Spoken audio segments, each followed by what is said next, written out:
అందరికీ నమస్కారం అండి.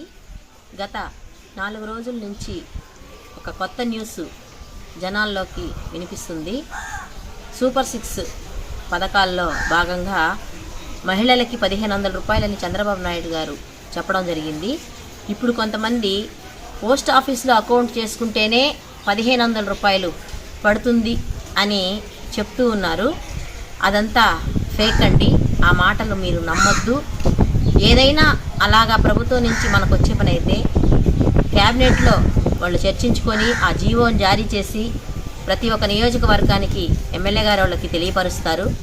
అలాగే ఎమ్మెల్యే గారు వాళ్ళు కార్పొరేటర్లకు కానివ్వండి, నాయకులకు కానివ్వండి, అలాగే కార్యకర్తలకు కానివ్వండి, ఇది వచ్చింది, ఈ పని మీరు జనాల్లోకి వెళ్ళి చేయండి అని మనకు చెప్తారు. కాబట్టి ఈ మాటలైతే మనకు పైనుంచి కానివ్వండి, ఎమ్మెల్యే గారి ఆఫీస్ నుంచి కానివ్వండి, ఎవ్వరూ మనకు తెలియపరచలేదు. ఇది ఎలా ఈ న్యూస్ ఫేక్గా వచ్చిందో మాకైతే తెలియడం లేదండి. జనాలు అర్ధరాత్రి 10-10:30 దాకా కూడా లేడీస్ ఆ అకౌంట్ల కోసం మా 32వ డివిజన్లో పడిగాపులు కాస్తున్నారు. అలాగే పోస్ట్ ఆఫీస్ దగ్గర కూడా పడిగాపులు కాస్తున్నారండి. ఇది ఏం లేదండి. ప్రతి ఒక్క మహిళకి ఇప్పుడు ఏ పథకం రావాలన్నా ప్రతి ఒక్క మహిళకి అకౌంట్ అనేది కంపల్సరీగా ఉంటుంది. మీ బ్యాంకులకు వెళ్ళి NPCI లింక్ మీరు చేయించుకుంటే చాలండి. ఏ కొత్త అకౌంట్లు చేయించుకోవాల్సిన అవసరం లేదు.